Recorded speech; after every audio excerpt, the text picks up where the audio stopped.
ఒక ఆయన అడిగాడు, పాప క్షమాపణ నిమిత్తం ప్రతివాడు యేసుక్రీస్తు నామమున బాప్తిజం పొందండి అప్పుడు పాపాలు పోతాయి అన్నాడా పేతురు? బాప్తిజం తీసుకున్నప్పుడు పాపాలు పోతాయా, రొట్టె ద్రాక్షారసం తీసుకున్నప్పుడు పాపాలు పోతాయా అని క్వశ్చన్ ఒకటి అడిగాడు. బాగుందా క్వశ్చన్? లేచి బాప్తిజం తీసుకొని నీ పాపములు కడిగి వేసుకో అన్నాడు. ఎవరు? అననీయ. ఎవరిని? పౌలుని. సౌలుగా ఉన్నప్పుడు.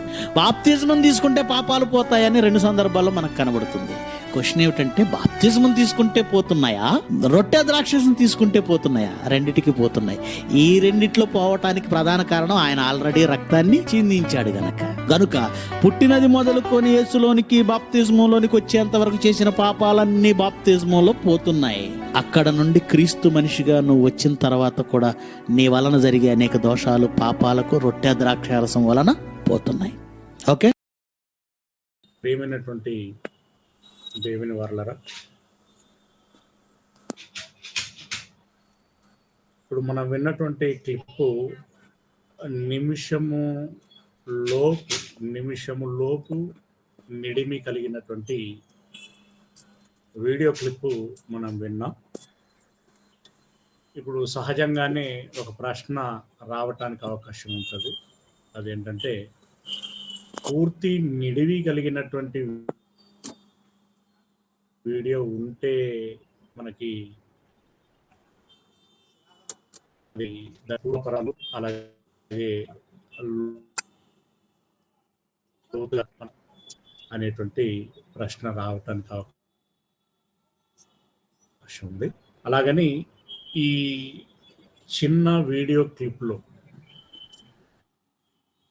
క్లారిటీగా లేదా అనంటే క్లారిటీగానే ఉంది. ఏంటి క్లారిటీ? కంక్లూజన్ ఏంటి అనంటే,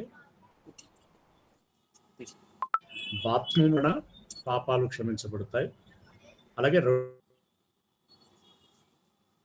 రొట్టె ద్రాక్షారసంలో కూడా పాపాలు క్షమించబడతాయి. అది క్లియర్ కట్. అంటే నేను బహుశా మీకు సోషల్ మీడియాలో ఫుల్ వీడియో మీకు కూడా అవైలబుల్గా ఉంటుంది.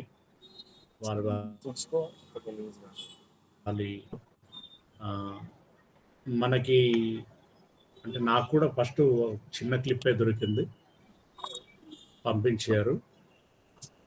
పూర్తి నిడివికి వెళ్ళినటువంటి వీడియో కూడా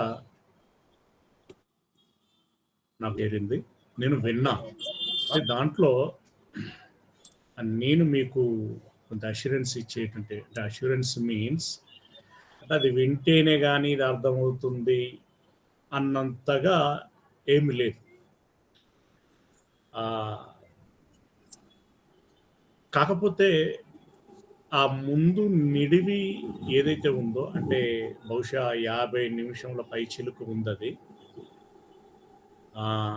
ఇది 1 నిమిషం అనుకుంటే, ఉదాహరణకి 55-56 నిమిషాలు ఉండొచ్చు, ఎక్కడైతే నాకు జ్ఞాపకం లేదు. మిగిలిన ఈ నిమిషము మినహా, ఇక్కడ ఇచ్చినటువంటి ప్రకటన ఈ నిమిషం మినహా ముందు ఇచ్చినటువంటి మెసేజ్ అంతా కూడా చాలా బాగుంది, చాలా పర్ఫెక్ట్గా ఉంది, చాలా బాగా అర్థం చేయించాడు కూడా. అది అవసరం కూడా, అలాగే చెప్పాలి కూడా. కానీ దానంతా తీసుకొచ్చి అది ఎక్కడి వరకు పనికి వస్తుంది అనంటే, నీళ్ళలో బాప్తిస్మము తీసుకోవలసినటువంటి ఆవశ్యకత గురించి, ఆ బాప్తిస్మము ద్వారా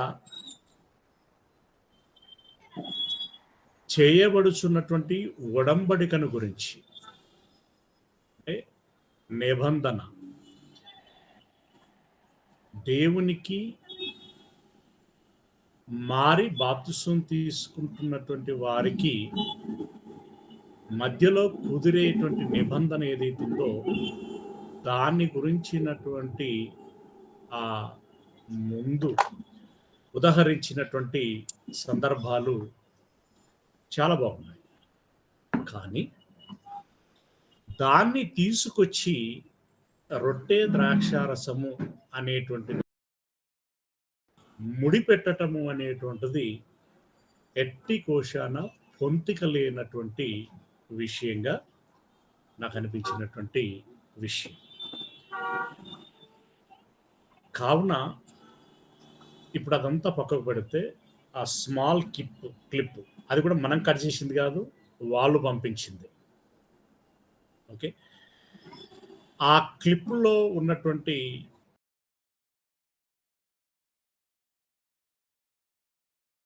పాపక్షమాపణ ఎలా జరుగుతుంది అని అంటే బాప్తిసం తీసుకున్నట వలన జరుగుతుంది. అలాగే రొట్టె ద్రాక్షారసములను తీసుకోవటం మూలంగా కూడా పాపక్షమాపణ జరుగుతుంది అనేటువంటి విషయాన్ని ప్రస్ఫుటం చేయటం జరిగింది. ఈ పాపక్షమాపణల విషయంలో మిగిలిన క్రిస్టియానిటీలో కూడా ఒక్కొక్కరిలో ఒక్కొక్క రకమైనటువంటి అభిప్రాయం ఉంది, అంటే భిన్నాభిప్రాయాలు ఉన్నాయి.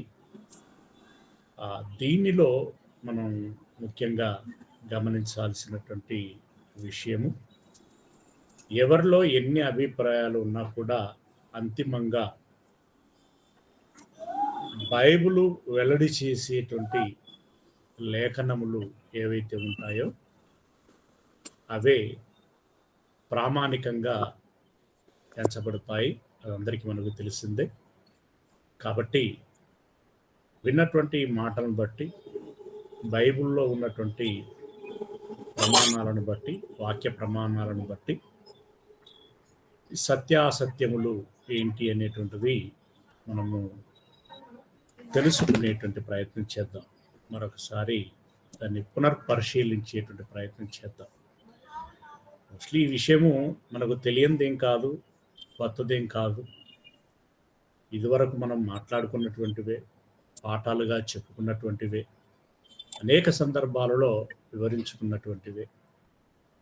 అయినా మరొకసారి పునర్పరిశీలన చేసుకోవటం మూలంగా విషయము తేటగా, ప్రస్ఫుటంగా మన మనస్సులో కుదురుగా ఉండటానికి అవకాశము ఉంటుంది. కాబట్టి దానిని మనం మాట్లాడుకుందాం. మొదటగా మరి మీరందరూ విన్నారు అని అనుకుంటున్నాను. ఇప్పుడు కూడా మరి విన్నారు. మళ్ళీ దీని విషయం మొదటగా తమ్ముడు వెంకటేష్ స్పందించాల్సిందే మనం చేస్తున్నాం. నామానికి స్తోత్రాలు. వచ్చిన అందరికీ ప్రభు పేరట వందనాలు తెలియజేస్తున్నాను. మరి దీని విషయంలో అపోస్తల కార్యములు 2వ అధ్యాయము 38 పాపక్షమాపణ నిమిత్తము ప్రతి వాడు బాప్తిసం పొందుడు అని ఉంటుంది. రెండవది పేతురు రాసినటువంటి మొదటి పత్రిక 1వ అధ్యాయము 19వ వచనం, అమూల్యమైన రక్తం ద్వారా మీరు విమోచించబడుతుంది అని ఉంటుంది. అలాగే హెబ్రీయులకు రాసిన పత్రిక 9వ అధ్యాయము 26వ వచనం, హెబ్రీయులకు రాసిన పత్రిక 9వ అధ్యాయం 26, పాప నివారణ కొరకు యేసుక్రీస్తు బలి అయినని ఉంటుంది. అక్కడ పాప క్షమాపణ జరగాలి అంటే యేసుక్రీస్తు యొక్క రక్తం ద్వారా జరుగుతున్నటువంటి ఈ మాటలు తెలియజేస్తున్నాయి. అలాగే ఈ రొట్టె ద్రాక్షర విషయంలో మనం ఆలోచిస్తే కొరింథీయులకు రాసిన మొదటి పత్రిక 11వ అధ్యాయంలో మనం ప్రతిసారి చదువుకుంటాం కనుక దాన్ని బట్టి నన్ను జ్ఞాపకం చేసుకున్నటకై దీన్ని చేయుడి అంటే రొట్టెను ప్రభు వారు చూపిస్తూ పౌలు గారు మాట్లాడుతూ ఈ రొట్టె అనగా క్రీస్తు శరీరానికి సాదృశ్యం. రొట్టెను మనం చూడగానే మనకు జ్ఞాపకం రావాల్సింది అంటే యేసుక్రీస్తు మన కొరకు నలగొట్టబడినటువంటి ఆయన శరీరము మన జ్ఞాపకంలోకి రావాలి.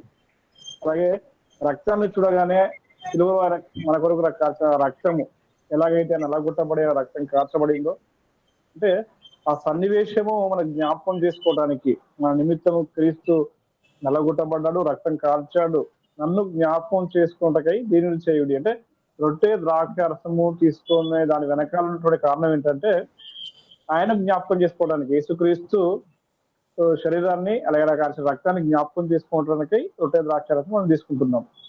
అంతే తప్ప ఈ రొట్టె ద్రాక్షారసం ద్వారా పాపక్షమాపణ జరుగుతుందని మరి ఎక్కడ ఏ భక్తుడు జ్ఞాపకం చేయలేదు, పౌలు గారు కూడా చెప్పలేదు.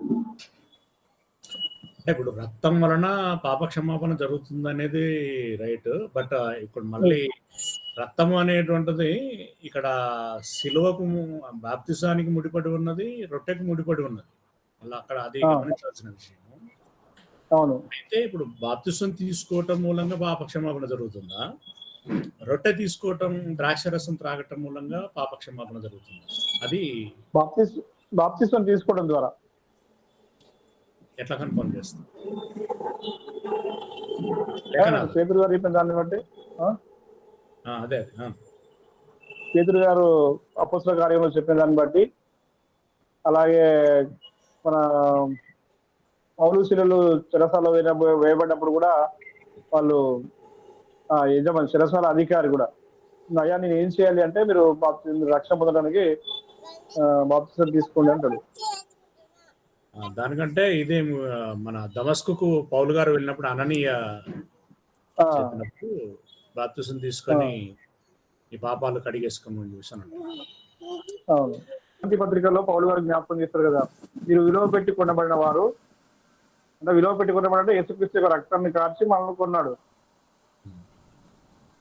అంటే మన పాపాల క్షమాపణ లభించిన రక్తం ద్వారా అన్నది, మన మరణించడం ద్వారానే మనకు క్షమాపణ దొరుకుతున్నది. అంతే కదా. ఈ రొట్టె ద్రాక్షరసం అనేది తర్వాత విషయం. దాన్ని మరణించిందే మన సర్వలోక పాప నివారణ కొరకు. అంటే ఇక్కడ పాయింట్ ఏమొస్తుందంటే ఎస్ మీరు అనేది వాక్యం చెప్పేది కూడా రైటే. ఏంటి అంటే బాప్తిసం తీసుకోవటం మూలంగా పాపక్షమాపణ లభిస్తున్నది. కానీ బాప్తిసము తీసుకున్న తర్వాత కూడా క్రైస్తవులముగా, మనుషులముగా మనం మళ్ళీ తప్పులు పాపాలు చేస్తూ ఉంటాం. అలా చేసేటువంటి అంటే అన్యులుగా ఉన్నప్పుడు చేసినటువంటి పాపాలేమో బాప్తిసం వలన కడగబడతాయి. క్రైస్తవులుగా ఉన్నప్పుడు చేసినటువంటి పాపాలేమో రొట్టె ద్రాక్షారసముల మూలంగా కడగబడతాయి అనేది వాళ్ళ లాంగ్ క్లిప్ లో ఉన్నటువంటి దాని యొక్క సారాంశం. అట్లానే రెఫరెన్స్ ఏమైనా చూపించగలుగుతారన్నా? ఏం లేదు కదా, రెఫరెన్స్ మళ్ళీ వాడింది ఇదే. ఈ రొట్టె ద్రాక్షారసములు దీని గురించే కొరింథీ పత్రిక అండ్ మత్తయి సువార్తలో ఉన్న సందర్భాలు వాడటం జరిగింది. రెఫరెన్స్ అయితే చూపించలేదు. లేకుంటే అది ఆధారం నిరాధారం అన్నట్టే. మాటల్లో చెప్పబడినటువంటి మాట మనం స్వీకరించవచ్చు తప్ప అది పరిశుద్ధాత్మ ద్వారా దేవుడు చెప్పినటువంటి మాట కాదన్నట్టుగా మనకు అర్థమవుతుంది. అయితే ఇక్కడ ఓకే, నేను లాస్ట్ లో మాట్లాడతా. ఓకేనా? మాట్లాడాల్సింది రైట్. ఓకే.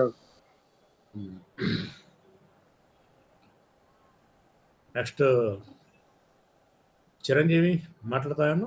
బాప్తిసం ద్వారానే పాపక్షమాపణ ఉంటుంది తప్ప రొట్టె ద్రాక్షరసం అనేది మనం ఆయన రక్తాన్ని, శరీరాన్ని జ్ఞాపకం చేసుకునే నిమిత్తమే తీసుకోవాలి. మీరు ఇచ్చిన షేర్ చేసినటువంటి 1 minute లో ఉన్న దాని ప్రకారం జరగదండి.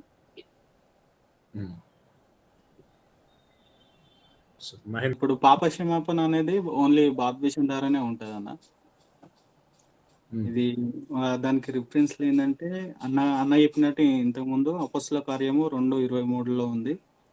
అపోస్తల కార్యం 19:1-6 వరకు, మార్కు 1:4-8 వరకు ఉంటాయి. ఈ ఒక్కొక్క సందర్భాన్ని బట్టి పాప క్షమాపణ నిమిత్తమే మీరు బాప్తిసం తీసుకొని మారు మనసు పొంది, మనం ఏదైతే క్రీస్తులోకి రాకముందుకు ఏవైతే ఉన్నాయో పాపాలు ఉన్నాయో వాటన్నిటిని మన కోసం క్రీస్తు ప్రాణాలు పెట్టి మన పాపాల నిమిత్తము ఆయన శిక్ష అనుభవించి మన పాపాలన్నింటినీ కొట్టివేసేదని బాప్తిసం తీసుకొని మార్మన్స్ పొంది, ఏవైతే మనం ముందుగా చేసిన పాపాల నిమిత్తము మనం మార్మన్స్ పొంది ఇకపైన నేను చెయ్యను అనే క్రీస్తులో నేను వాటిని సమాధి చేసి ఇప్పుడు నూతన సృష్టిగా నేను నూతన జన్మ అవుతానని ఈ విధంగా బాప్తిసం తీసుకొని మార్మన్స్ పొంది దీనివల్లనే పాపాలు క్షమించబడతాయి అన్న.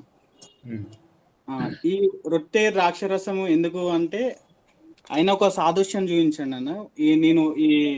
ఆయన ప్రభురాత్రి బల్ల అని యేసుప్రభుల వారు అంటే మనకు సిలువ వేయటకు ముందు శిష్యులతోని చివరి భోజనం చేస్తాడు కదా ప్రభురాత్రి బల్ల. చేసినప్పుడు ఆయన ఈ రొట్టె నా శరీరానికి సాదృశ్యము, ఈ ద్రాక్షరసము నా రక్తానికి సాదృశ్యం అని చెప్పారు. అక్కడ ఏంటంటే ఇది మళ్ళీ తిరిగి నేను రెండో రాకడలో వచ్చే వరకు వీటిని మీరు అనుదినం కొన్ని అనేక విషయాలలో వీళ్ళు కూడుకున్నప్పుడు అనుదినం చేసుకునే వాళ్ళు కదన్న అప్పుడు అపోస్తులు అందరూ అనుదినము ప్రార్థన చేస్తూ రొట్టె ద్రాక్షరసం ఇవి ఏంటంటే ఆయన గుర్తు చేసుకోవడానికి మనము ప్రభు మరణాన్ని గుర్తు చేసుకోవడానికి ఆయన ఒక వాక్యాన్ని ప్రాచుర్యం చేయని అనేకులకు చెప్పమని చెప్తున్నారు. ఆయన మరణం గురించి చెప్పడానికి ఈ ఒక రొట్టె ద్రాక్షరసం అనేది మనము అంటే ఇది తీసుకునేటప్పుడు ఏంటంటే అన్న మనము ముందు ఎప్పుడైతే అంత ముందు జీవితం ఏమైతే ఉంది మనది దాని నిమిత్తమై మనము ప్రభు ప్రాణం పెట్టి ఏదైతే మారుమనసు పొంది బాప్తిసం తీసుకున్నామో ఆ విషయాన్ని గుర్తు చేసుకుంటూ ప్రజెంట్ మనం ఉంటున్న విషయాలలో మనని ప్రభు కాపాడుతున్నట్టు మళ్ళీ ఫ్యూచర్ లో మనకు పాస్ట్ లో ఏం లభిస్తుంది పరలోకం అంటే ఇక పరలోకం పొందాలంటే మనం ఏం చేయాలి ఫస్ట్ ఒక దేవుని కార్యాన్ని అనేకులకు ప్రకటించాలి కదన్న.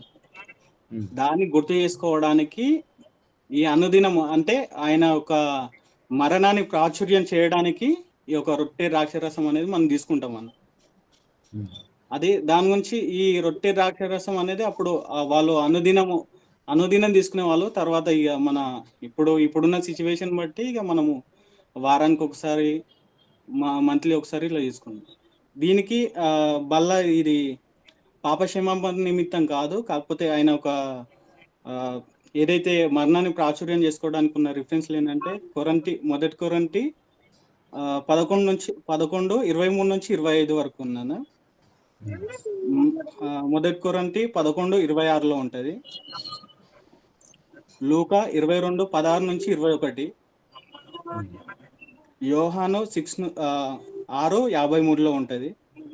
అంటే ఇక మొదటి కొరింథీ 11వ అధ్యాయంలో మొత్తం ఇది దాని గురించి మనము ఎవడు అయోగ్యంగా అంటే మనము అంటే ఎందు నిమిత్తము అక్కడ ఉన్న ఏంటంటే వాళ్ళు మనం ఇప్పటి వరకు అయోగ్యంగా ఎవడు రొట్టెని ముట్టకూడదు అంటే ఇప్పటి వరకు మనం ఈ పాపాలు చేసినాము, ఆ పాపాలు మన లోపలనే ఉన్నాయి కాబట్టి ఇంకా మనము ఈ రొట్టె తీసుకోవద్దనే ఉద్దేశంలో ఉంటారన్న చాలా మంది.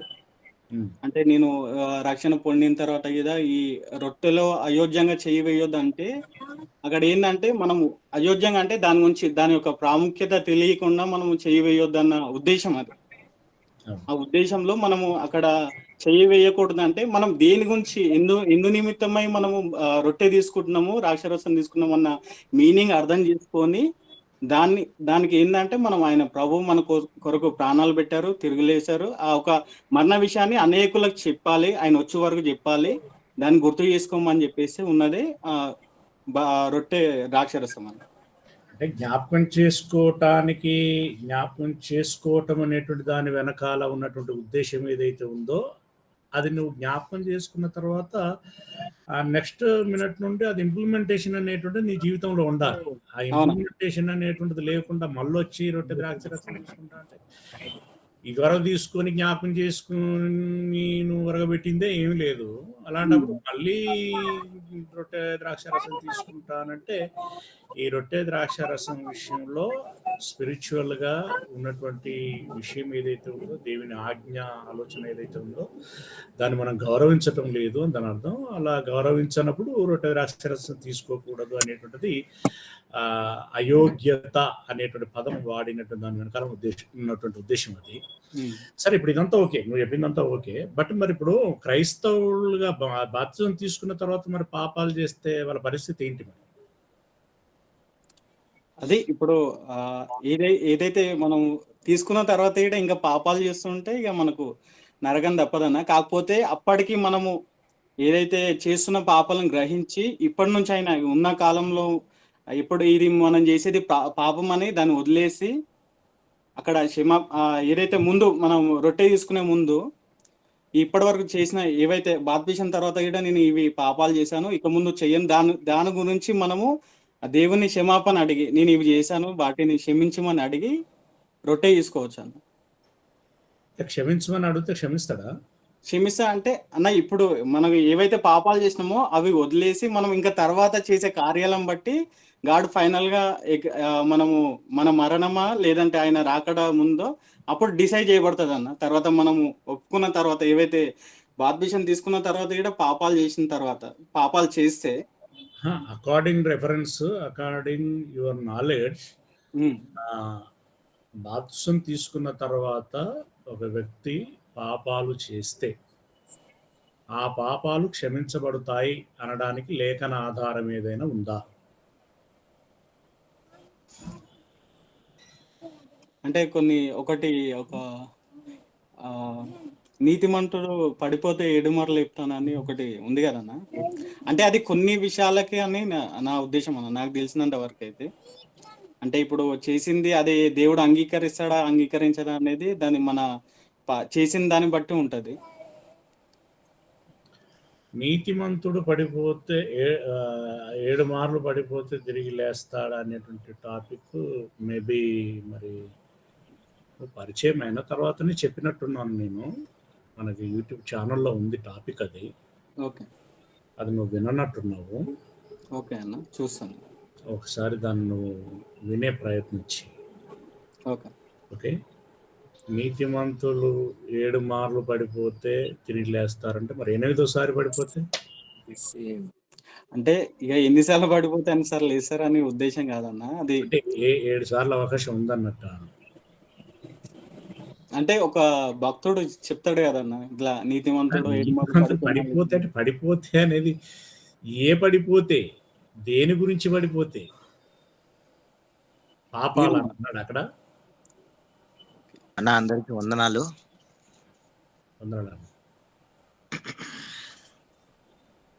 బ్యాప్టిజం తీసుకున్న తర్వాతనే మనకు పాప క్షమాపణ వస్తుందన్న. ఆ తర్వాత రొట్టె ద్రాక్షరసం తీసుకోవటం వల్ల పాప క్షమాపణ రాదు. అంటే పాపాలు చేస్తే పాపాలు గడగబడవు. అది ఎందుకు రొట్టె ద్రాక్షరసం ఎందుకు తీసుకుంటున్నాం అంటే యేసుక్రీస్తు వారు నా కోసం, అంటే మర్చిపోకుండా ఎప్పటికీ యేసుక్రీస్తు వారిని మనం గుర్తుంచుకోవడం కోసమే మనం రొట్టె ద్రాక్షరసం తీసుకుంటామే గాని పాపాల నిమిత్తము రొట్టె ద్రాక్షరసం తీసుకోము. ఇది మాత్రం 100% షూర్ అన్న. Clear cut ఇదన్న.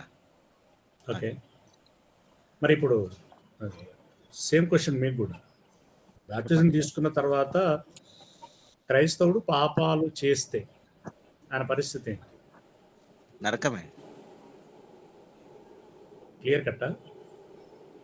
నరకమే. అది ఇక దేవుని చిత్తంలో ఉంటది, మనం చెప్పలేము అది. ఇప్పుడు ఎగ్జాంపుల్ తీసుకుంటే మరి దావీదు గారి గురించి ఒకసారి ఆలోచన చేసినట్లయితే మరి పశ్చాత్తాప పొందుతాడు కదా దేవాన్ని తప్పు. మీరు కేవలం అకార్డింగ్ టు న్యూ టెస్టామెంట్ తోటే మాట్లాడాలన్నా. అది ఓల్డ్ టెస్టామెంట్ మనకి ఇక్కడ వాల్యూ మనకు పరిగణలోకి రాదు. ఓకే, సరే అన్న. నాకు తెలిసిన ప్రకారం అయితే అన్న, నేను రెఫరెన్స్లు అయితే చూపెట్టలేను కానీ పాపాలు చేస్తే మాత్రం క్షమాపణ అంటూ లేదు. అది దేవుని చిత్తం అయితే చెప్పలేము కానీ లేకుంటే మాత్రం లేదు అనడానికి మీ దగ్గర ఉన్న రెఫరెన్స్ ఏంటి? అదే రెఫరెన్స్ అయితే చూపెట్టలేను. ఓకే, నేను ఫ్యూచర్లో చూపెట్టే ప్రయత్నం చేస్తా. ఓకే, థ్యాంక్ యూ అన్న. దీపిక.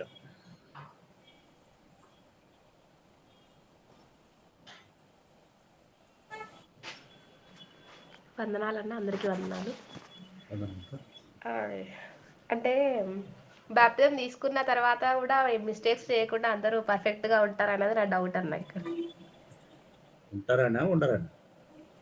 మ్యాక్సిమం ఉండరని నేను అనుకుంటున్నాను అన్న. ఏదో ఒక విషయంలో తప్పిపోతూనే ఉంటారు కదా, మరి అట్లా అంటే పరలోకానికి వెళ్ళేది ఎవరు అని నా డౌట్.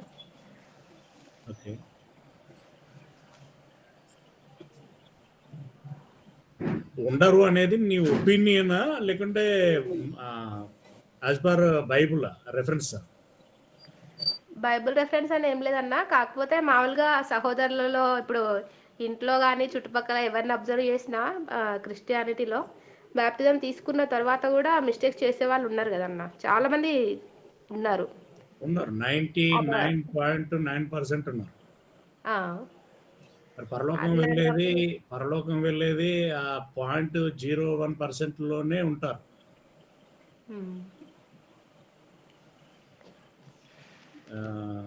అదంతా మనకు తెలిసిందే కదరా. యేసుక్రీస్తు మరలా వచ్చినప్పుడు భూమి మీద విశ్వాసం కనుగొనున్నా అని అంటే ఇప్పుడు ఎంతమంది కొట్టుకుపోతాం చూడు ఒకసారి. అనేకులు ప్రవేశింపజూతురు కానీ అది వారి వలన కాదు అన్నాడు అంటే ఎంతమంది కొట్టుకుపోతున్నారు. ఇవన్నీ నీకేం తెలియదు కదా. అంటే ఈ ద్వారా మనం మాట్లాడుకున్నాం ఇరుకు మార్గము. ఓకే, ఇలా సో మెనీ రెఫరెన్స్లు ఉన్నాయి.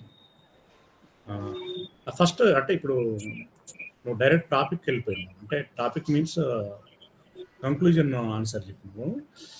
అంటే ఇక్కడ పాపాలు క్షమించబడటం అనేటువంటిది బాప్తిస్మము ద్వారా క్షమించబడతాయా, రొట్టె ద్రాక్షరసం ద్వారా కూడా క్షమించబడతాయా? దీని విషయంలో నీ ఒపీనియన్. అంటే రెఫరెన్స్ బట్టి చూస్తే అయితే బాప్తిజం ద్వారానే క్షమించబడతాయమ్మ. ఓకే, బట్ రొట్టె ద్రాక్షరసం రొట్టె ద్రాక్షరసము మనము యేసయ్యని జ్ఞాపకం చేసుకొని ఆయన త్యాగాన్ని జ్ఞాపకం చేసుకొని అందరికీ ప్రచురించాలి కదన్న, ప్రచురించి రొట్టెలో చేయవేయాలి. Okay, very good. అయితే ఇప్పుడు ఇక్కడ నువ్వు అన్నట్టుగా మనకు చూస్తూ ఉంటే మనకు అట్లే అనిపిస్తారు మనకు ఇట్లా ఎవడున్నాడంతా అన్నట్టుగా కనబడుతూ ఉంటుంది, నిజమే. కానీ ఇప్పుడు క్రీస్తుకు ముందు ఉన్నటువంటి భక్తులు ఎవరైతే ఉన్నారో వాళ్ళ జీవితాలను మనం విశ్లేషణ చేసుకున్నాం. సరే, ఇప్పుడు అది కాదు, మనం క్రీస్తు శకములో ఉండేటువంటి అంటే కొత్త నిబంధనని దృష్టిలో పెట్టుకొని ఆ కాలంలో ఉన్నటువంటి భక్తులను మనము దృష్టిలో పెట్టుకున్నా కూడా హింసించబడినటువంటి వారిలో మొదటగా చనిపోయినటువంటి, అంటే అనేకులు చనిపోయారు, బట్ బైబిల్లో ప్రస్తావించబడినటువంటి వారిలో ముఖ్యంగా మనకు స్టెఫెను కనబడతా ఉంటాడు, యాకోబు కనబడతా ఉంటాడు. ఇక ఆఫ్టర్ దట్ పేతురు అండ్ టీము మనకు కనబడుతుంది. భక్తురాన్లు మరియమ్మలు కనబడతారు, ఇంకా అకులా ప్రిస్కిల్లా కనబడుతుంది. ఇంకా మనకు ఊదారంగు పొడి అమ్ముకున్నటువంటి స్త్రీ కనబడుతుంది.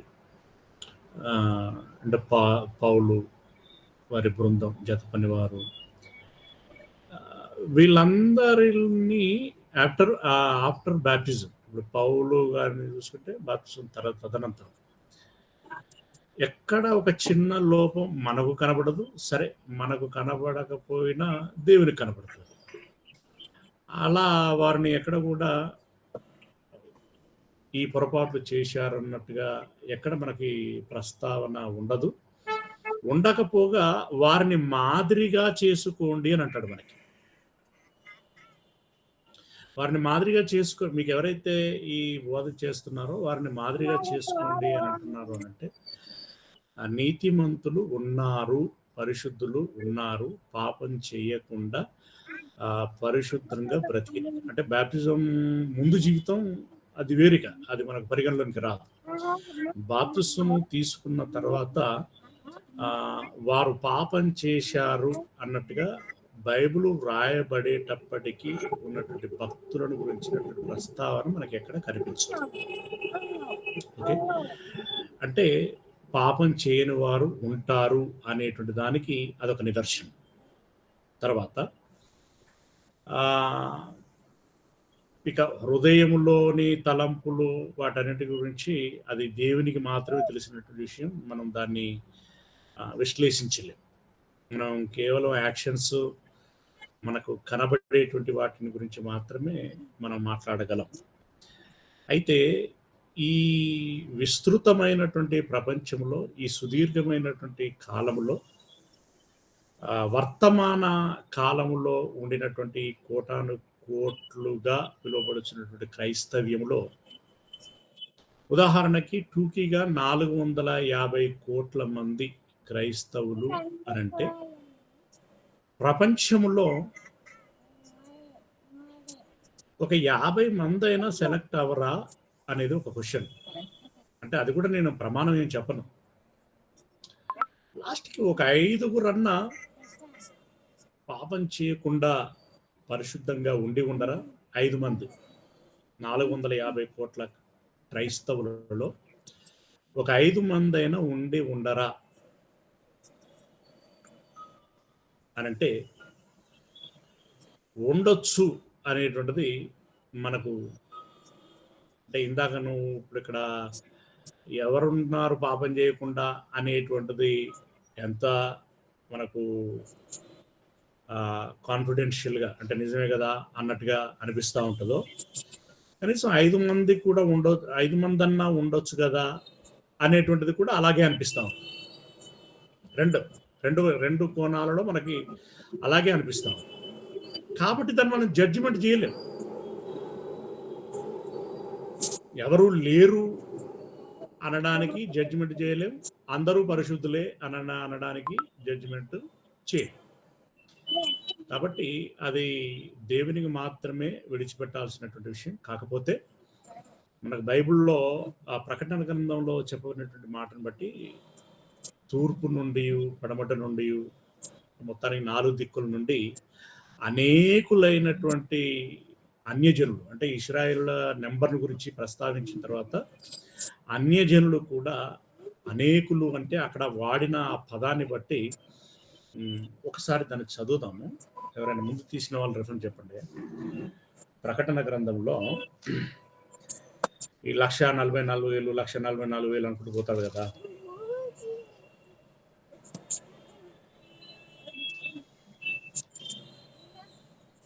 ఏడో అధ్యాయం, ప్రకటన గ్రంథం 7వ అధ్యాయము 9వ వచనం.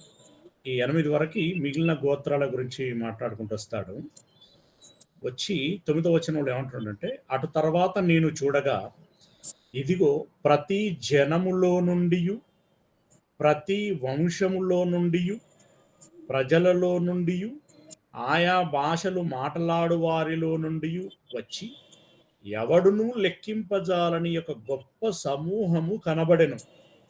వారు తెల్లని వస్త్రములు ధరించుకున్న వారై ఖర్జూరపు మట్టలు చేత పట్టుకొని సింహాసనం ఎదుట గొర్రెపిల్ల ఎదుటను నిలవబడి, సింహాసనాసీనుడైన మా దేవునికిని గొర్రెపిల్లకును మా రక్షణకై స్తోత్రమని మహాశబ్దంతో ఎలుగెత్తి చెప్పిరి.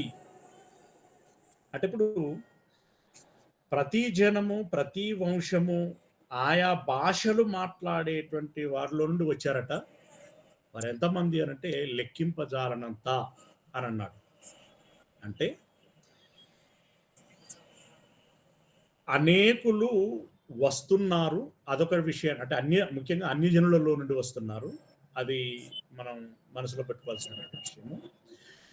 అలాగే మనకి ఒక బీద విధవరాలు అన్యాయస్తుడైనటువంటి న్యాయాధిపతి యొద్దకి న్యాయం తీర్చుమని వెళ్ళినప్పుడు అతడు పట్టించుకోడు. ఆ తర్వాత ఈమె పదే పదే వెళ్ళటం మూలంగా ఒకనాడు, నేను ఎంత అది చేసినా కూడా నేను ఎవరిని లెక్క చేయను, దేవుడు అంటే భయపడను, అయినా కూడా ఈమె నాకు న్యాయం తీర్చుమని చెప్పేసి పదే పదే వస్తున్నది అని చెప్పేసి అనుకొని న్యాయం తీర్చాడట. అంటే ఆ ఉపమానం చెప్పి దీని ద్వారా నేను చెప్పుచున్నది ఏంటి అని అంటే, మీరు విసుకక మీరు ప్రార్థన చేయండి అని దాని ద్వారా చెప్తూ వెంటనే కింద ఏమంటాడు అనంటే, ఇలాంటి వారి కోసమే కదా ఇంకా నేను వేచి ఉన్నాను అని అంటాడు. అంటే దట్ మీన్స్ ఇంక యేసయ్య రాకడకు ఆలస్యానికి కారణం ఏంటంటే, ఇదిగో ఇలాంటి వారి కోసమే కదా అని చెప్పి అంటూ ఉంటారు. అలా కొన్ని అక్కడక్కడ ఉన్నటువంటి రెఫరెన్స్లను బట్టి ఏంటంటే, మనకిప్పుడు ఇంకా మనకు ప్రకటన గ్రంథంలో వీళ్ళు ప్రార్థన చేస్తున్నారు, ఎవరు పరిశుద్ధులు పరదైసులో ఉండి ప్రార్థన చేస్తుంటే దేవుడు అప్పుడు సమాధానం ఇచ్చాడు. ఏమని? మీ వలనే ప్రాణము పెట్టు వారి కోసం ఇంకా కొంచెం కాలం వేచి ఉండండి, సహనం కలిగి ఉండండి, ఓపిక పట్టండి అని అంటాడు సింపుల్గా. అంటే ఇంకా అలాంటి వారి వల్లే పరిశుద్ధంగా బ్రతికి తమ జీవితాలను త్యాగం చేసుకునేటువంటి వారు ఉంటారు అని చెప్పి దేవుడు అంటున్నాడు. ఉంటారు అని దేవుడు అన్న తర్వాత ఉండరు అనడానికి మనకు రైట్ లేదు. అయితే ఎంతమంది ఉంటారు అనేది మాత్రం క్వశ్చన్ అన్నమాట. ఏమో ఒక తరంలో ఒకలే ఉండొచ్చు, ఒక తరంలో 4 ఉండొచ్చు, ఇంకో తరంలో 8 మంది ఉండొచ్చు. అది కాన్స్టెంట్గా ఇంతే అని ఉండదు కదా. కాబట్టి ఆ, వారు నలుగురా, ఆరుగురా, 10 మందా, 50 మందా, 100 మందా, అది మ్యాటర్ కాదు. మొత్తానికి ఉంటారు. మనం జాగ్రత్త పడాల్సినటువంటి విషయం ఏంటంటే ఆ నలుగురిలోనో 50 మందిలోనో 100 మందిలోనో నేను ఉంటానా ఉండనా అనేది మనం చెక్ చేసుకోవాల్సినటువంటి విషయం.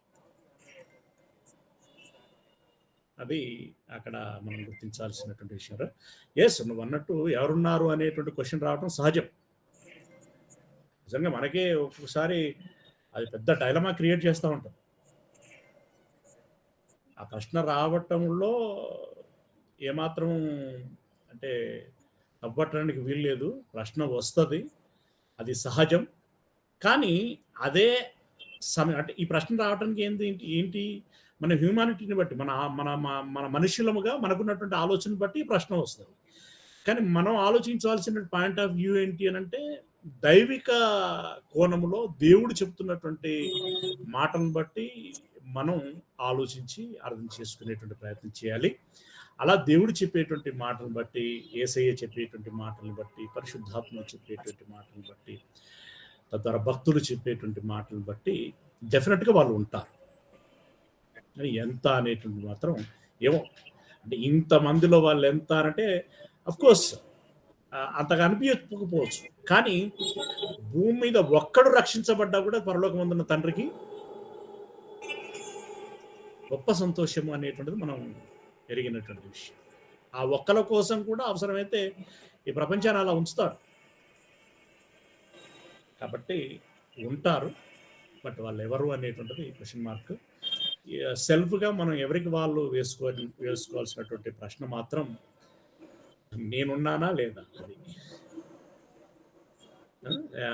ఒకవేళ లేము అని అనిపిస్తే వెంటనే ఇంకా నన్ను ఆయుష్తో ఉంచాడు అని అంటే కరెక్షన్ చేసుకోవడానికి అవకాశం ఉంది అని దాని అర్థం. ఓకే, ఆ విషయంలో మనం ఆలోచించాలి. ఓకే, ఇంకేమైనా మాట్లాడతారా దీపిక? అన్న ఇప్పుడు కరెక్షన్ చేసుకునే అవకాశం ఉంది అంటే అది ఆఫ్టర్ బ్యాప్టిజం అనుకోవాలా లేకపోతే ముందు అనుకోవాలా? అఫ్ కోర్స్ ఆఫ్టర్ బ్యాప్టిజం అవుతుంది, అది అదే అన్న. ఆఫ్టర్ బ్యాప్టిజం అవుతుంది. ఇక్కడ మళ్ళీ ఆటోమేటిక్గా ఈ క్వశ్చన్ వస్తుంది, కరెక్షన్ చేసుకుంటాం. మరి వాట్ నెక్స్ట్? అదే కదా, కరెక్షన్ చేసుకుంటే వాట్ నెక్స్ట్ ఏంటంటే, ఇప్పుడు ఫిలిప్ గారు సువార్త చేసినప్పుడు బాప్తిసం తీసుకున్నటువంటి సీమోన్ ఉన్నాడు కదా, సీమోనే కదా, సీమోన్ నో దానికంటే ముందు సీమోన్, గారడి సీమోన్, ఆయన బాప్తిసం తీసుకుంటారు. యాక్చువల్గా బాప్తిసం తీసుకున్న తర్వాత ఆయనకు దురాశ పుడుతుంది. మళ్ళీ ఆ దురాశ పుట్టి లంచం ఇచ్చి వరాన్ని కొనుక్కోవాలని చూశాడు. అది నేరమైంది, అది పాపమైంది. అది అప్పుడు పేతురు గారు చాలా హెచ్చరించి, నువ్వు ధనం ఇచ్చి దేవుని వరం కొన చూస్తున్నావా అని చెప్పి అప్పుడు ఏమంటాడంటే, మారు మనసు పొంది అంటే మళ్ళీ ఇక మొదటి తరగతి నుంచి స్టార్ట్ చేయాలన్నాడు ఆయన. మారు మనసు పొంది బాప్తిసం తీసుకో, ఒకవేళ దేవుడు క్షమిస్తే క్షమించవచ్చు అంటే పేతురు గారు అక్కడ అష్యూరెన్స్ ఇవ్వట్ల, ఆప్షన్ చెప్తున్నాడు. అది ఇక దేవుడి విచక్షణ, దేవుడి నిర్ణయం. అట్లట్ల దేవాన్ని మళ్ళీ మనం ఎవరైనా క్వశ్చన్ చేయలేం. ఎవరి విషయంలో దేవుడు ఎలా నిర్ణయం తీసుకుంటాడో సుప్రీం ఆయన తీసుకుంటాడు. దాన్ని దృష్టిలో పెట్టుకొని ఇక బతిలాడుకోవాలి, మనం రోజాడుకోవాలి. నిజంగా సరే ఇదివరకు ఏదో జరిగిపోయింది, నేను ఉన్న ఆ చిన్నపాటి పేతురు గారు ఇచ్చినటువంటి చిన్న ఆ వెంట్రుక వాసి ఛాన్స్ నాకు ఏదైతే కనబడుతున్నదో దానికోసం నేను 100% ప్రయత్నం చేస్తాను, దేవుడికి నా పట్ల కనికరం కుదిరేటట్టుగా చేసుకుంటాను అని చెప్పి అది వ్యక్తిగతంగా చేసుకోవాల్సిన ప్రయత్నం. బట్ అష్యూరెన్స్ లేదు, అది విషయం. ఓకే అన్న. అన్నది ఏసు రక్తము ప్రతి పాపం నుండి మనల్ని పవిత్రులుగా చేయనని 1వ యోహానులో ఉంటుంది కదన్న. అవును. అంటే ఇప్పుడు రొట్టె ద్రాక్షరసం అంటే ద్రాక్షరసము యేసయ్య రక్తానికి సింబల్ గా తీసుకుంటున్నాము కదా మరి. సింబల్ గా ఇప్పుడు సాదృశ్యము అనేటువంటిది సింబల్ గా ఎక్కడ తీసుకుంటున్నాము అని అంటే ఆ ఆయనను జ్ఞాపకం చేసుకోవటానికి ఏదైతే నిర్ణయించబడిందో అక్కడి వరకు మాత్రమే అది సాదృశ్యంగా తీసుకోవాల్సినటువంటి విషయం. కానీ బాప్తిసము తీసుకునేటప్పుడు రక్తాన్ని గురించి ఆలోచిస్తాం చూడు, అక్కడ ఈ రొట్టెలు ఇంకొకటి సాదృశ్యం ఏమి లేవు అక్కడ. ద్రాక్షరసాలు అలాంటివి ఏమి లేవు. అక్కడ నువ్వు కంప్లీట్గా వాక్యముల్లో చూపించబడేటువంటి ఆత్మీయ దృశ్యాన్ని మనసులో నువ్వు చూడాలి. యేసయ్య మాట్లాడిన విధానాలు, ప్రజలు రియాక్ట్ అయినటువంటి విధానాలు, ఇక అతడి విషయంలో ఆ ఈర్ష్య, ద్వేషం, కక్ష, పగలు అవి ఎలా పెంచుకున్నారు, చివరికి అతన్ని ఎలా అవమానించారు, ఎలా అపహాస్యం చేశారు, హింసించారు, తిట్టారు, కొట్టారు, ఈ ముళ్ళ కిరీటము, శిలువ కొట్టటము, రక్తం కారటము, డొక్కలో పొడవటము, ఇదంతా కూడా బైబుల్ అనేటువంటి అక్షరాల అద్దములో యేసయ్య ఆ దృశ్యాన్ని మనం మనోనేత్రములతో చూడాలి. అక్కడ నీకు ఆ రక్తం కనబడాలి. నువ్వు అక్కడ రొట్టెలను మన ద్రాక్షరసంలో ఇంకో దాంట్లో చూస్తా అని చెప్పేసి ఎట్ ద బ్యాప్టిజం పీరియడ్లో నువ్వు చూడాల్సినటువంటిది అది. మనస్సుతో, మనోనేత్రములతో బైబిల్లో వ్రాయబడినటువంటి సువార్తల్లోని మాటల్లో ఒక దృశ్యం కనబడుతుంది కదా, అది చూసి మనం పాశ్చాత్తాపపడగలగాలి. తద్వారా మనం మారు మనసు రావాలి. అంతే తప్ప ఇక్కడ నేను ద్రాక్షారసంలో రక్తాన్ని చూసి దాని ద్వారా నేను మారుతాను అనడానికి మనకు ఆప్షన్ లేదు.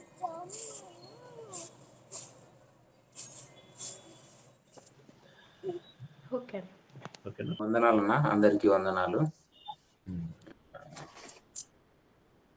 బాప్తిసం తీసుకున్నప్పుడు పాప క్షమాపణ అనేది వాక్యాన్ని చదివినప్పుడు, విన్నప్పుడు గమనించిన సంగతి అన్న. ఎలాగా క్షమించబడుతుంది ఏంటనేది. అయితే రొట్టె ద్రాక్ష రసం తీసుకున్నప్పుడు పాపాలు క్షమించబడతాయా అని అంటే, నేను ఎక్కడైతే చూడలేదన్నా, బైబిల్లో ఎక్కడ నాకు ఆధారంగా కనవలేదు. కానీ లోకంలో మాత్రం చాలా మంది, నేను సిఎస్ఏ బ్యాక్గ్రౌండ్ అన్న అంతకుముందు, అప్పుడు బాప్తిసం కంటే ముందు చాలా సార్లు గమనించాను. ఇప్పుడు కూడా వాళ్ళు ఒక పుస్తకం ఉంటుందన్న, చెప్తారు పాపము మనకు ఇప్పుడు ఈ వారం ఆదివారం చర్చికి వస్తే ఈ వారమంతా చేసిన పాపాలన్నీ క్షమించబడాలంటే మీరు రొట్టె ద్రాక్షరసంలో చేయండి అని చెప్పి వాళ్ళతోటి పలికిస్తారన్న. పలికిచ్చి మరీ ముందుకు తీసుకెళ్తారు. అంటే ఈ పాపాలు మీకు రొట్టె ద్రాక్షరసం తీసుకోవడం ద్వారా వారంలో చేసిన పాపాలు క్షమించబడతాయి అని బాహటంగా చెబుతారు. అట్లా చదువుతారా అన్న? అప్పుడేమైనా రెఫరెన్స్ చదువుతారా? అట్లా బాహటంగా చదువుతారన్న. రెఫరెన్స్ ఏం చదువుతారంటే, 1 యోహానులో ఉన్న ఒక మాట చదువుతారన్న. 6వ వచనం నుంచి 10వ వచనం దాకా చదువుతారు. 1వ అధ్యాయం. యేసు రక్తం ప్రతి పాపం నుండి పవిత్రులుగా చేయనని మొత్తం చెప్పుకుంటూ వచ్చి, ఇక 8వ వచనంలో ఇక స్ట్రైట్ ఫార్వర్డ్ గా ఇదే మాట చెప్తారు. మనము పాపము లేని వారమని చెప్పుకొని నేడల మనలను మనమే మోసపుచ్చుకుందుము అని చెప్తూ పలికిస్తా ఉంటాడన్న. మరి మనలో సత్యం ఉండదు, మనలో పాపములను మన పాపములను మనం ఒప్పుకొని నేడల ఆయన నమ్మదగిన వాడును నీతిమంతుడును గనక ఆయన మన పాపములను క్షమించి సమస్త దుర్నీతి నుండి మనల్ని పవిత్రులుగా చేయును. మనము పాపము లేదని చెప్పుకొని నేడల ఆయనను అబద్ధికునిగా చేయువారమగుదుము, మరియు ఆయన వాక్యము మనలో ఉండదు. అంటే ఈ రెఫరెన్స్ ఆధారంగానే వాళ్ళంత ధైర్యంతో తాగి చర్చకు వస్తారేమో. అవునా? విచారాలు చేసి చర్చకు వస్తారేమో.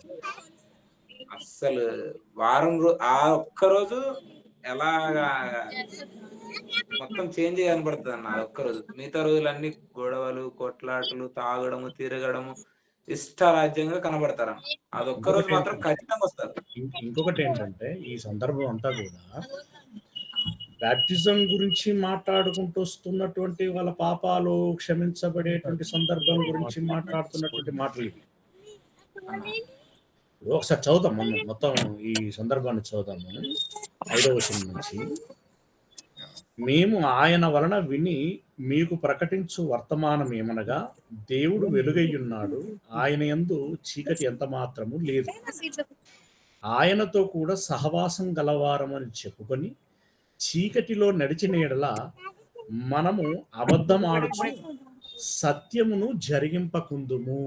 అంటే చీకటిలో ఉంటూనే పరిశుద్ధులమని చెప్పుకుంటూ ఉంటున్నట్లయితే సత్యంలో లేనట్టు దాని అర్థం. అయితే ఆయన వెలుగులో ఉన్నటువంటి ప్రకారం మనమును వెలుగులో నడిచిన ఎడల మనము అన్యోన్య సహవాసము గలవారమై యుందుము. అప్పుడు ఆయన కుమారుడైన యేసు రక్తము ప్రతి పాపము నుండి మనలను పవిత్రులనుగా చేయును. ఎప్పుడు ఆయన రక్తమును గురించినటువంటి సందర్భం నువ్వు అర్థం చేసుకొని పశ్చాత్తాపపడి మారు మనసు నుండి బాప్తిస్మము తీసుకున్నప్పుడు నీ పాపాలు కడగబడతాయి, శుద్ధి చేయబడతాయి. ఆ సందర్భంలోనే ఇప్పుడు నువ్వెవరినన్నా అన్యులను కొంతమందిని అడిగి చూడండి, నేను భక్తిగానే ఉంటాను, నేనేం తప్పు చేయను, నాకే అలవాట్లు లేవు, నాకు ఇప్పుడు బాప్తిసంతో ఏం పని, నాకు యేసయ్య రక్తంతో ఏం పని, నాకు ఫేస్ అయింది, మనం మీకు ఫేస్ అయిందో లేదో నాకు అలా అనేవారు లేకపోలేదు. అయితే అట్లా అన్నటువంటి వారు అబద్ధికులు అనేది ఇక్కడ యోహాను గారు కన్ఫర్మ్ చేస్తున్నటువంటి విషయం. కాకపోతే మీరు అనేటువంటి మాట మాట్లాడితే ఎదుటివారు రిసీవ్ చేసుకునేటువంటి విధానంలో వాడు ముందే కొంచెం యాంటీ అపోజ్ మైండ్ సెట్ లోనికి వస్తాడు. కాబట్టి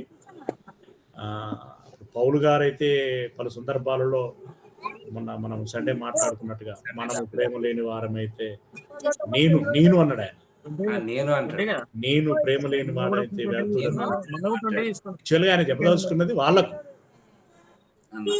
ఉత్తర ఉద్దేశం వాళ్ళకి, కానీ ఆయన మీద పెట్టుకొని చెప్పడం జరిగింది. అలాగే వీళ్ళు పాజిటివ్గా తీసుకోవటం కోసం ఆ యోహాను గారు మనలో అనేటువంటి పదాన్ని వాడాడు. లేదంటే ఇప్పుడు ఇతడు పాపం చేసేవాడైతే, ఇతడు పరిశుద్ధంగా ఉండనటువంటి మనస్తత్వం అయితే ఏం దీవికి పోతాడు. ఈ పత్రిక ప్రకటన గ్రంథాలు రాసేటప్పటికి పద్మాసు దీపానికి పోయి అంత ఆ స్థాయిలోనికి ఆయన ఎందుకు తగ్గించుకొని దానికోసం ఎందుకు మానసికంగా సిద్ధపడాల్సినటువంటి పరిస్థితి ఉంటుంది అంటే, ఆయన మితముగానే ఉన్నాడు, పాపం చేయకుండానే ఉన్నాడు, అతడు పరిశుద్ధుడు. కానీ వీళ్ళకు రాసేటువంటి క్రమంలో ఒక పాజిటివ్ యాంగిల్లో వాళ్ళకు తీసుకెళ్ళాలి అనే ఉద్దేశంతో అది వివేకము, యుక్తి, సమయస్ఫూర్తి అని అంటాం. ఆ పర్స్పెక్టివ్లో రాసినటువంటి పదం అది. అంతేగాని మనం అంటే ఇప్పుడు యోహాను కూడా పాపం చేసిండు అని కాదట. ఎవరు అనంటే బాప్తిస్మమునకు ముందు ఉండినటువంటి ప్రజలలో ఎవరైనా మేము పరిశుద్ధులమే, మా దేవుడు మాకున్నాడు, ఇంకా రకరకాలుగా మాట్లాడేటువంటి వారు ఎవరైనా ఉండినట్లయితే వారు అబద్ధికులు అని దాని అర్థం. ఓకే, ఇంకా నేను ఇది అయిపోలేదు, దీనికి నేను రెలవెంట్ ఇంకా నేను మాట్లాడతాను, బట్ లాజర్ది క్లోజ్ అవుతే నేను మాట్లాడతాను. ఇంకొకటి అన్న,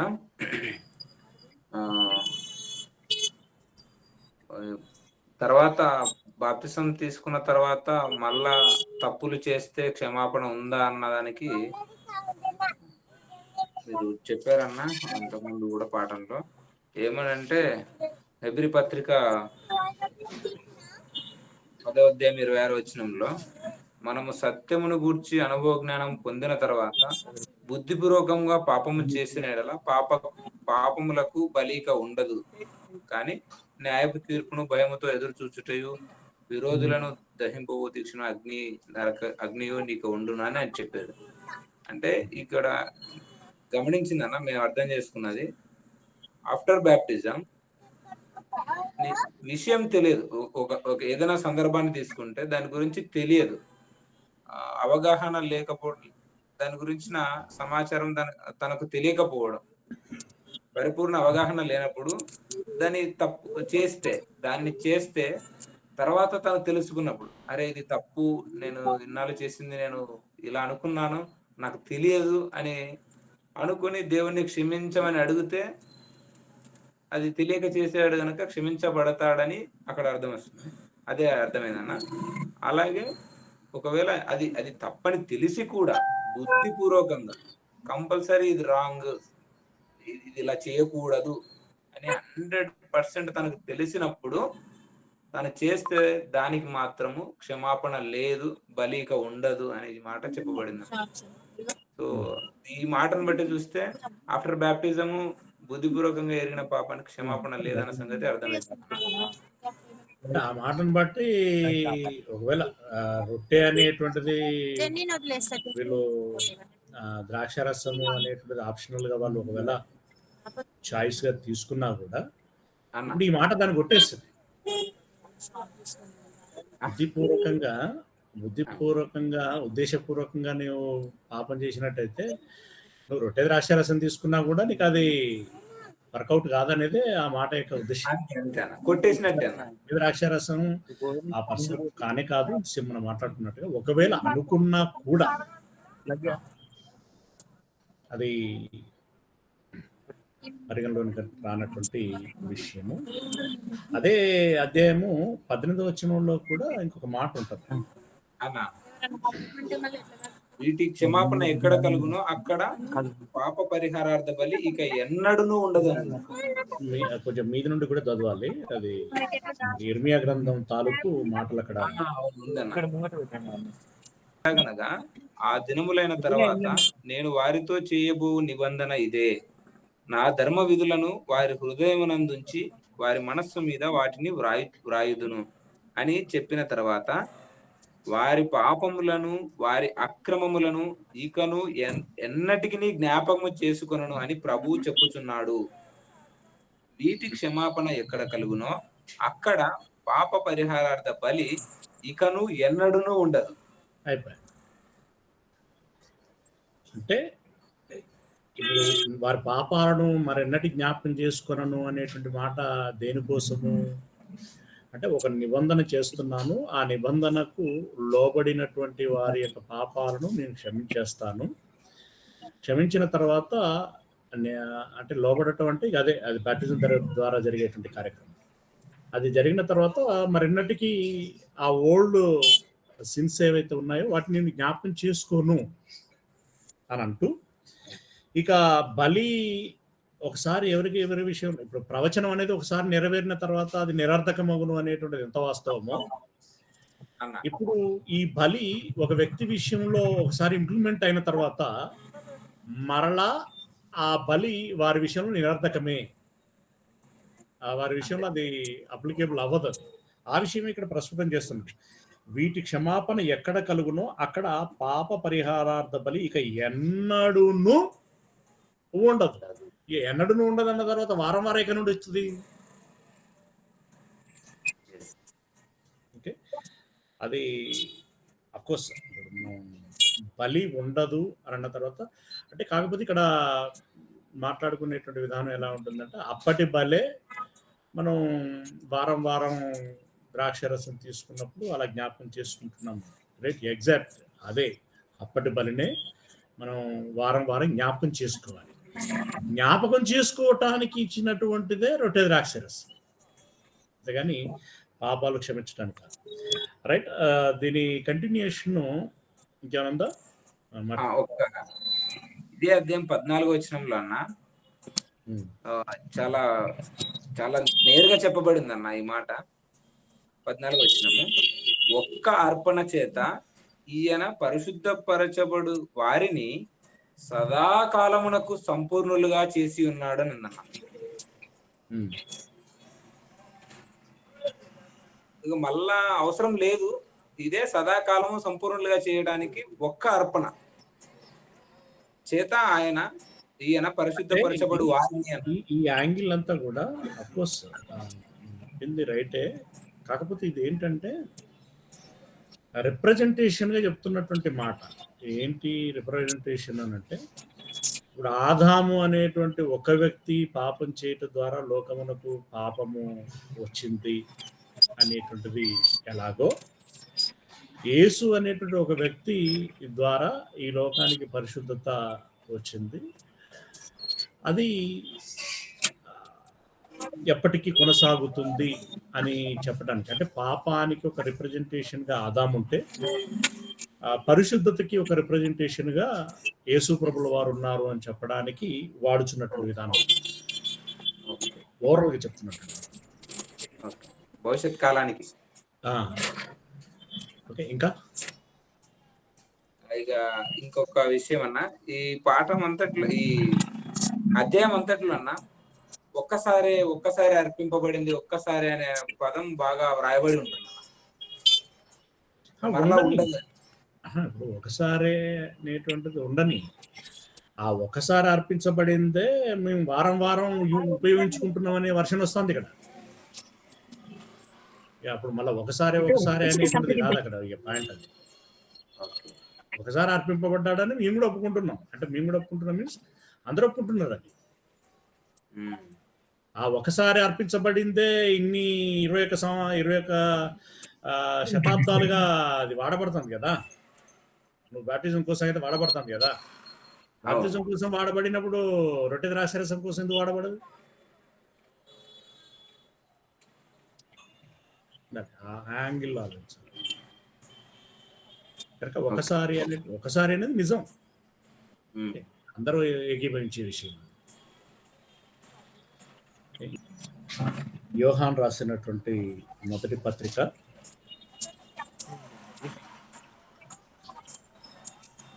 మనం ఇందాక అందరూ పాపం చేసినటువంటి వారు, పాపం నాలో పాపం లేదన్నటువంటి వాడు అబద్ధికుడు అనేటువంటిది కొంచెం ఒక క్వశ్చన్ని, ఒక సంశయాన్ని అది రైజ్ చేస్తూ ఉంటుంది. అంటే కొంచెం అంటే ఈ డెప్త్ నాలెడ్జ్ లేకపోవటాన్ని బట్టో, లేకుంటే ఉన్నటువంటి పరిస్థితుల, మన కళ ముందు కనబడేటువంటి పరిస్థితుల దృష్ట్యానో అది కొంచెం సంశయాన్ని కలిగిస్తూ ఉంటుంది. ఆ మాటను బట్టే ఇందాక అన్నట్టు సిఎస్ఐ వాళ్ళు కానీ ఇంకా రకరకాలైనటువంటి వాళ్ళు అభిప్రాయాల్లో ఉన్నారు. పైగా కొన్ని పొరపాట్లు చేశాం, ఇప్పుడు మరి ఏం లేదంటే ఎట్లా ఇక అనేటువంటి దాంట్లో నుండి వెతుక్కోగా కొంచెం దగ్గరగా కనిపించినటువంటి వచనం అనమాట ఇది. అయితే దాన్ని బట్టి ఇది ఇప్పుడు లోకంలో తప్పులు పాపాలు చేస్తున్నటువంటి వారే ఎక్కువ కాబట్టి వారు పదే పదే ఈ వచనాన్ని వాడటం మూలంగా మిగిలిన కొంచెం న్యూట్రల్ పర్సన్స్, కొంచెం అంతైతే పరిశుద్ధంగానే ఉంటున్నటువంటి వారికి కూడా అది విని విని విని విని విని రిపీటెడ్గా అయ్యేసరికి అవునేమో అనేటువంటి వీళ్ళు కూడా ఒక ట్రాన్స్లోనికి, ఒక ట్రాప్ లోనికి వెళ్ళిపోయేటువంటి ప్రమాదం ఉంది. ఆ ప్రమాదములో పుట్టుకొచ్చినటువంటి అభిప్రాయమే ఇది. ఎందుకంటే ఇప్పుడు ఎవరున్నారు, మరి ఎవరు లేనప్పుడు ఇప్పుడు ఈ సువార్త ఏంది, చర్చిలు ఏంది, ఆరాధనలు ఏంది, ఇదంతా వ్యర్థమే కదా అనేటువంటి మనం. ఇప్పుడు ఆ కోణంలో కనుక రొట్టె ద్రాక్షారసం తీసుకున్న ప్రతి వారి పాపాలు క్షమించబడితే ప్రపంచంలో ఉన్నటువంటి క్రైస్తవులందరూ పరలోకం వెళ్ళాలి. ఇంకొకటి, ఇప్పుడు సంవత్సరానికి ఒకసారి రొట్టె ద్రాక్ష రసం తీసుకునేటోళ్ళు ఉన్నారు, నెలకు ఒకసారి రొట్టె ద్రాక్ష రసం తీసుకునేటోళ్ళు ఉన్నారు, వారానికి ఒకసారి ద్రాక్ష రసం తీసుకునేటోళ్ళు ఉన్నారు. రొట్టె ద్రాక్ష రసం ఈ వారం అంతా పాపాలు చేస్తాడయ్యా. ఆదివారం నాడు ఆప్షన్ ఉంది కదా, ఆ రోజు రొట్టె ద్రాక్ష రసం తీసుకుందాం అనుకుంటాడు. పుట్టుకున్న శనివారమే చనిపోతే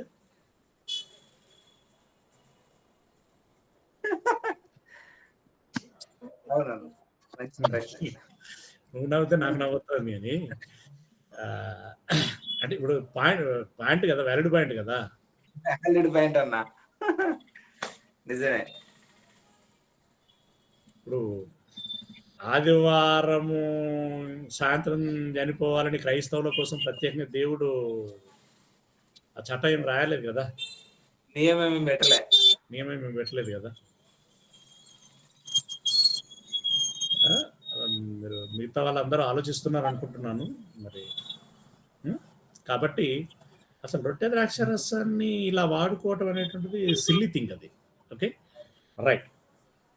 ఇప్పుడు మనం యోహాను గారు రాసినటువంటి మొదటి పత్రిక 3వ అధ్యాయము 8 నుండి చదువుకుందాం. అపవాది మొదట నుండి పాపము చేయుచున్నాడు గనుక పాపము చేయువాడు అపవాది సంబంధి. పాపములను, అపవాది సంబంధమైన క్రియలను లయం చేయటానికి యేసయ్య మరణించాడు, రక్తం గార్చాడు. మళ్ళీ నేను వాటిని చేస్తాను అని అంటే ఇక లయం ఎక్కడున్నది అక్కడ? ఆయన ఊడబెరుగుతుంటే నేను మొక్కలు పాతుకుంటా పోతాను అన్నట్టున్నది. ఓకే, ఇది మనసులో పెట్టుకోండి. తర్వాత 9వ వచనం, దేవుని మూలముగా పుట్టిన ప్రతి వానిలో ఆయన బీజము నిలుచును. దేవుని మూలముగా పుట్టినంటే ఈ ఆత్మ అనేటువంటి మన స్వరూపం ఏదైతుందో జన్మతః అందరం పిల్లలమే. బట్ నూతన జన్మ అని ఒకటి ఉంది కదా స్పిరిచువల్ గా, ఆ జన్మ గురించి మాట్లాడుతున్నాం. అది దేవుని మూలముగానంటే దేవుని ఆలోచనల్లో మనం కొత్తగా జన్మించాలి. ఇక అదంతా మీకు తెలిసిందే. దేవుని మూలముగా పుట్టిన ప్రతి వానిలో ఆయన బీజము నిలుచును గనుక వాడు పాపము చేయడు. దేవుని మూలముగా పుట్టినటువంటి వాడు పాపం చేయడు అని అన్నాడు. పాపం చేయని వాడెవడు ఉంటాడు అని అంటే ఇప్పుడు దేవుని కౌంటర్ వేస్తున్నావా? ఎవడు ఉండడు అని ఆయన డిక్లేర్ చేస్తున్నాడు. నా మూలంగా పుట్టినవాడు ఎవడు పాపం చేయడని ఆయన డిక్లేర్ చేస్తున్నాడు. ఆయన డిక్లేర్ చేసిన తర్వాత చేయని వాళ్ళు ఎవరుంటారు అని మనం అంటే ఏంటి ఇప్పుడు? తర్వాత ఇంకా కిందికి వెళితే పాపం చేయడు, వాడు దేవుని మూలముగా పుట్టినవాడు గనుక పాపము చేయజాలడు. చేయజాలడు అంటే ఇంపాసిబుల్. పాపం చేయడు అని అంటున్నాడు, వాడి నుండి కాదు అని అంటున్నాడు. అబద్ధమాడుట దేవునికి చేత కాదు అనేటువంటిది ఎంత యథార్థమో, దేవుని మూలముగా జన్మించినటువంటి వాడు పాపం చేయడు అనేటువంటిది అంతే నిజం. మరి పాపం చేస్తున్నటువంటి వాళ్ళు దేవుని మూలంగా పుట్టినటువంటి వారు కాదా అని అంటే అఫ్ కోర్స్ అవుతారు. మరి అంటే ఏదవుతారు? దేవుని మూలంగా పుట్టినటువంటి వాళ్ళే అవుతారు. ఇంకేదో ఆలోచనతోటి, ఇంకేదో జ్ఞానంతో, ఇంకేదో అభిప్రాయాలతోటి పుట్టినటువంటి వాళ్ళు అవుతారు వాళ్ళు. కాబట్టి అందుకే నేను ఏమంటానంటే, ఎవడైనా జన్మిస్తే నూతన జన్మలో వాక్యం ద్వారా జన్మించాలంతే. అప్పుడే దేవుని మూలముగా జన్మించిన వాడు అవుతాడు. దీని కింద కన్ఫర్మేషన్ చెప్తున్నాడు అన్న అదే మాట. అంటే ఈ 8వ వచనంలో వెరీ స్ట్రాంగ్ గా చెప్తున్నాడు ఆయన. దేవుని మూలముగా పుట్టినటువంటి వాడు అంటే నూతనంగా జన్మించినటువంటి వాడు పాపం చేయడు. చేయడు అని అంటుండే రెండో మాట ఏమంటున్నాడు? దేవుని మూలముగా పుట్టినవాడు గనక పాపము చేయ జాలడు అని అన్నాడు. దీనిని బట్టి దేవుని పిల్లలెవరో అపవాది పిల్లలెవరో తేటపడును. ఎవరు దేవుని పిల్లలు, ఎవరు అపవాది పిల్లలు అనేటువంటిది తేటపడుతుంది. నీతిని జరిగించని ప్రతి వాడును, తన సహోదరుని ప్రేమింపని ప్రతి వాడును దేవుని సంబంధులు కారు అని ఇంకా కింద కయ్యను సందర్భంతో మాట్లాడుకుంటారు. అంటే ఇక్కడ దేవుడు క్లియర్ కట్ గా డిక్లేర్ చేశాడు కదా, ఏమని, నా మూలంగా పుట్టినటువంటి వాడు పాపం చెయ్యడు చెయ్యజాలడు అన్నట్టు. చెయ్యడు చెయ్యజాలడని దేవుడే డిక్లేర్ చేసిన తర్వాత, లేదా పరిశుద్ధాత్ముడు డిక్లేర్ చేసిన తర్వాత, యోహాను గారి ద్వారా డిక్లేర్ చేసిన తర్వాత చేయకుండా ఎవరుంటారు అని మనం ఎట్లా అంటాం? అనకూడదన్నమాట. పొరపాటున కూడా మనం నోట రాకూడదు. ఒకవేళ అంటే ఇప్పుడు దేవుడు లేదా పరిశుద్ధాత్ముడు వ్యక్తం చేసినట్టు అభిప్రాయాన్ని మనం కౌంటర్ చేసినటువంటి వాళ్ళం అవుతాం. కౌంటర్ మీన్స్ కౌంటర్ అని కూడా అనొద్దు, అది కౌంటర్ వాల్యుబుల్ పాయింట్ వర్డ్ కాదు అది. దేవుడు ఏదైతే చెప్పాడో దాన్ని తప్పు పట్టినటువంటి వాళ్ళం అవుతాం, దాన్ని క్రాస్ ఓవర్ చేసినటువంటి వాళ్ళం అవుతాం. ఆయన అట్లే అంటారు, లే లే లే అందరు పాపం చేసినారు, ఆయనకేం తెలుసు, మన చుట్టూ ఇంతమంది కనబడుతున్నారు,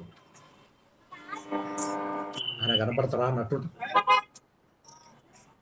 కాబట్టి పాపక్షమాపణ అనేటువంటిది బాప్తిసం తీసుకోవటం మూలంగా కలుగుతుంది.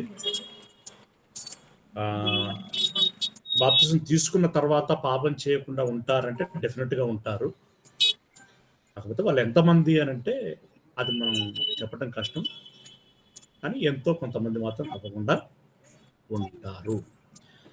మరి రొట్టె ద్రాక్షరసం మూలంగా పాపాలు క్షమించబడతాయా అని అంటే క్షమించబడవు.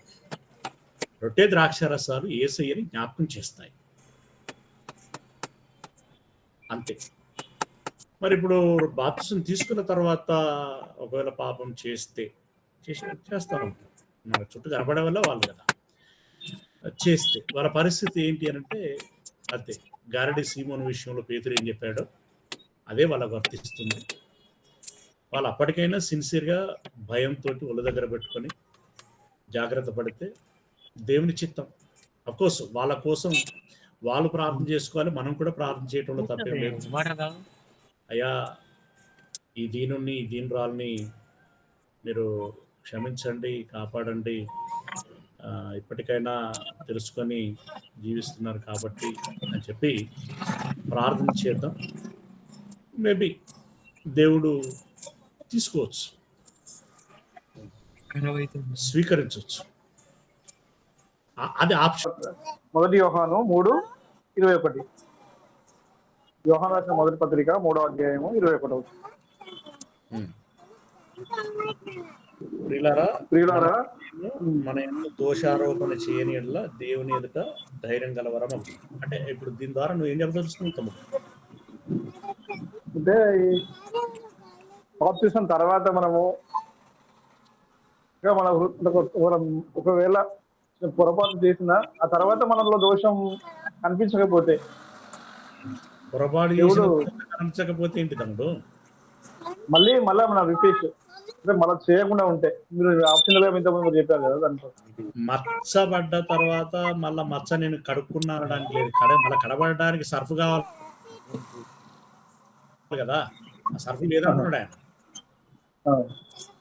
మచ్చగా నువ్వు మచ్చ ఉన్న తర్వాత కూడా నాకు కనబడతలేదంటే నీకు సైట్ అనమాట, అంతే తమ్ముడు. అంటే ఇది యాక్చువల్గా ఎవరి కోసం వాడినటువంటి మాట అని అంటే పరిశుద్ధులైనటువంటి ఆల్రెడీ పరిశుద్ధంగా బ్రతుకుచున్నటువంటి వాళ్ళకే వాళ్ళకి ధైర్యం ఉంటుంది ఆటోమేటిక్. నిజమైన పరిశుద్ధులకి బలమైన ధైర్యం ఉంటుంది.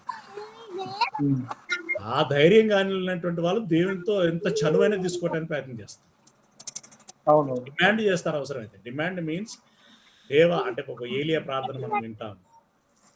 అండ్ చాలా మంది భక్తులు మోషే గారు అబ్రహాం గారు కూడా ఆ? అబ్రహాం కూడా అబ్రహాం కూడా అడుగుతాడు. ఉమ్. అలా అది అలాంటి ధైర్యాన్ని గురించి మాట్లాడుతుంది ఇక్కడ. ఓకే ఓకే, ఇంకా ఇంకా ఇంకేం లేదన్నా. అన్నా చెప్పండి. ఇప్పుడు కొంతమంది బాప్టిజం తీసుకున్న తర్వాత తప్పులు చేస్తారు కొంతమంది. ఇప్పుడు ఏదైతే మనం ఒక చిన్న అవకాశం ఉంది, ఇప్పటికైనా నీ తప్పులను సరి చేసుకొని ఇప్పటికైనా కరెక్ట్ గా ఉంటే దేవుడు ఆయన తీర్పు తీసే దినమున ఇక ఆయన డిసిషన్ ఆయన పైన డిపెండ్ అయి ఉంటుందని అంటున్నాం కదా. అవును. ఇప్పుడు ఈ విషయాన్ని మనం కొంతమందికి కొన్ని విషయాలలో మేము ఈ విధంగా పాపం చేసినామని ఇప్పుడు మనం డైరెక్ట్ గా ఇక ఇప్పుడు నువ్వు ఈ పాపం చేసినావు కదా, ఇక నీకు పరలోకం రాదు, ఇక ఇక అవకాశమే లేదని మనం ఇట్లా చెప్పడం వల్ల వాళ్ళు కొంతమంది ప్రయత్నం చేయకుండా ఇక అయిపోయింది, నా ఇక్కడికే లైఫ్ అయిపోయింది, ఇక నేను చేశాను కదా, ఇక నాకు ఇక్కడ నుంచి వాళ్ళు ఇక మొత్తానికి ఆ పాపంలోకి వెళ్ళే వాళ్ళు కూడా కొంతమంది ఉంటారు. అవుతుంది, ఆ ప్రమాదం ఉంటది. ఇక నాకు ఇక అవకాశం దానికోసం మనం ఏం చేయాలి అంటే, మన ముందు ఉన్నవారు ఎవరు అనేటువంటి దృష్టిలో పెట్టుకొని ఈ విషయం అక్కడ మాట్లాడొచ్చా మాట్లాడకూడదా అనేటువంటి దాన్ని పరిగణలో తీసుకొని ఆ వివేకంతో సమయస్ఫూర్తితోటి మనం జాగ్రత్తగా బోధించాలి. అంటే అక్కడ అనవసరంగా ఈ సందర్భాన్ని తీసుకురాకూడదు. ఈ సందర్భం ఎవరి దగ్గర తీసుకురావాలంటే బాప్టిజం తీసుకొని ఒక సీనియారిటీ తోటి ఒక ఓకే అని చెప్పి ఒక బ్యాక్గ్రౌండ్ ఉంటుంది కదా, వాళ్ళతో మాట్లాడాల్సినటువంటి మాటలు. వాక్య అవగాహన ఉన్నవాళ్ళు, వాక్య రైట్ ఎగ్జాక్ట్ వాక్య అవగాహన కొంత డెప్త్ ఉన్నటువంటి వాళ్ళతో మాత్రమే మాట్లాడాల్సినటువంటి మాటలు.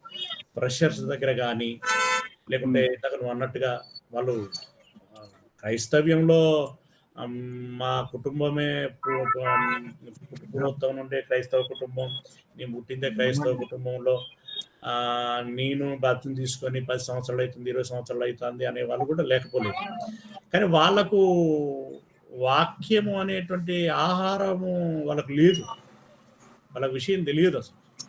మన దృష్టిలో వాళ్ళు బలహీనులు, చిన్నపిల్లలే. కాబట్టి వాళ్ళ దగ్గర వాళ్ళు చెప్పుకోవడానికి 10 సంవత్సరాలు ఉండొచ్చు, 20 సంవత్సరాలు ఉండొచ్చు, కానీ మన దృష్టిలో వాళ్ళు బలహీనులు, చిన్నపిల్లలు. కాబట్టి వాళ్ళ దగ్గర ఈ మాట మాట్లాడకూడదు. ఓకే అన్న, ఓకేనా, మరి ముగించుకుందాం సెషన్.